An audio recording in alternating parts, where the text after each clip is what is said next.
Shalom, Assalamualaikum warahmatullahi wabarakatuh.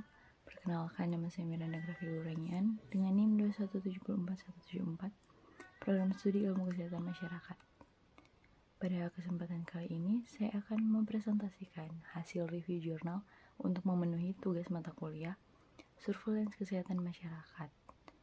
Dan jurnal yang saya ambil adalah jurnal internasional dengan judul Evaluation of Public Health Surveillance System in Refugee Settlements in Uganda 2016 and 2019, Listen Learn It, atau Evaluasi Sistem Surveillance Kesehatan Masyarakat di Pemukiman Pengungsi di Uganda 2016-2019, pelajaran yang dipelajari.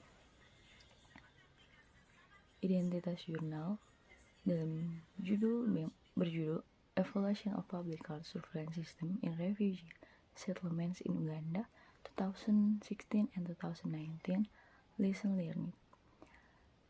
Tahun dirilisnya jurnal ini adalah tahun 2022 dengan penulis Alex Riolexus Aryo, Emily Etsurbergiu, penakut Harvard, Jimmy Epwal, Dennis Nixon Opium, Lillian Bullish, Daniel, Paul Edward, dan Leocadia Warren.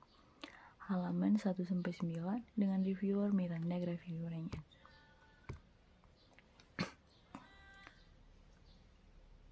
Pada jurnal ini terdiri dari 5 poin penting yang akan saya jelaskan. Yang pertama, abstrak, pendahuluan, metode penelitian, hasil dan pembahasan, dan yang terakhir kesimpulan. Pada bagian abstrak terdapat 2 poin penting dengan tulisan yang berwarna hitam, latar belakang, dan yang berwarna merah, hasil penelitian dan juga kesimpulan.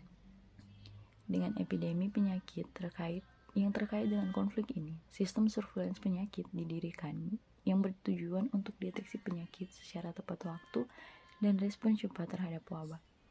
Kami mengabarkan evaluasi dan pembelajaran dari sistem surveillance kesehatan masyarakat yang didirikan di pemukiman pengungsi di Uganda. Semua fasilitas kesehatan yang dinilai memiliki staf pengawasan utama, 60% dilatih tentang surveillance dan respon penyakit terpadu, dan sebagian besar tim kesehatan desa dilatih tentang surveillance penyakit. Sistem pengawasan di pemukiman pengungsi berfungsi dengan banyak atribut kinerja, tetapi dengan banyak celah yang tersisa. Perlu adanya perbaikan dalam menyelaraskan sistem pengawasan di pemukiman pengungsi dengan sistem pengawasan arus utama di negara ini. Mitra pelaksana harus didesak untuk menawarkan dukungan surveillance dan pelatihan staff surveillance tentang penyakit surveillance dan respon penyakit terpadu untuk mempertahankan fungsi surveillance yang efektif. Pengawasan rutin dan dukungan untuk petugas surveillance fasilitas kesehatan sangatlah penting. Dalam critical review ini, sebagai laporan penelitian, abstrak seharusnya berisi tujuan, metode, hasil penelitian, dan juga kesimpulan. Dalam jurnal yang saya review ini, keempat poin penting tersebut ada dalam abstrak. Pada pendahuluan, latar belakang, perang saudara dari negara-negara yang rapuh di wilayah Great Lakes di Afrika Timur telah mengakibatkan perpindahan besar-besaran orang ke negara-negara tetangga, termasuk Uganda, yang kebijakan pengungsi terbukanya telah berkontribusi pada populasi pengungsi yang lebih besar. Orang sering mengungsi akibat krisis kemanusiaan. Mereka yang terkena dampak menetap di lokasi dengan kepadatan penduduk yang tinggi, makanan dan tempat berlindung yang tidak memadai, air yang tidak aman, sanitasi yang buruk, dan kurangnya infrastruktur keadaan. Keadaan ini meningkatkan risiko penularan penyakit menular dan malnutrisi akut dengan konsekuensi sebelumnya berupa peningkatan morbilitas dan mortalitas. Critical review, apakah pendahuluan sudah pas untuk jurnal ini? Menurut saya, pendahuluannya sudah pas karena idealnya pendahuluan berkisar 10-20% dari total tulisan pada jurnal. Pada metode ini, desain studinya melakukan survei cross-seksional menggunakan US Center for Disease Control and Prevention atau CDC, update guidelines for evaluating Public Health Surveillance System, dan Pedoman Teknis Nasional Uganda untuk pengawasan dan respon penyakit terintegrasi atau IDSR.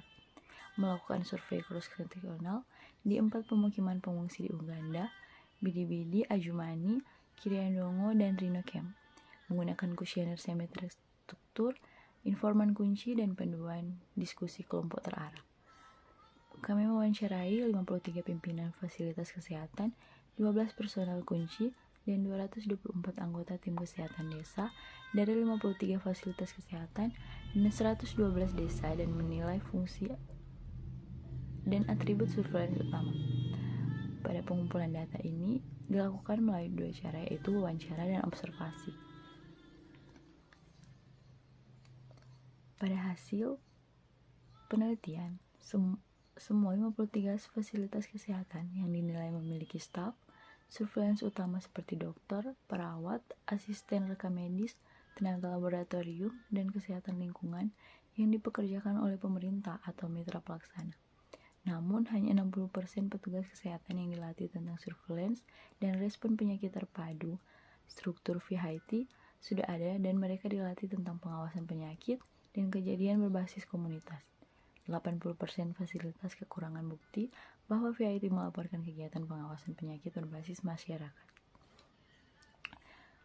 Pada kesimpulannya, sistem pengawasan di pemukiman pengungsi berfungsi dengan banyak atribut kinerja, tetapi dengan banyak celah yang tersisa.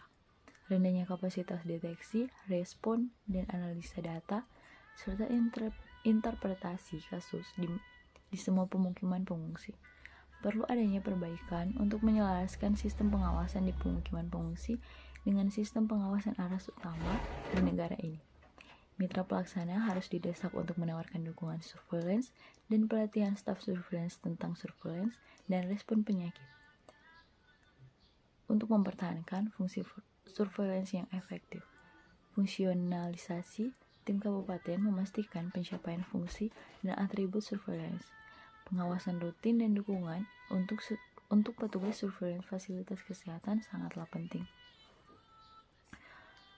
Baiklah, itulah hasil presentasi review jurnal. Sekian dan terima kasih.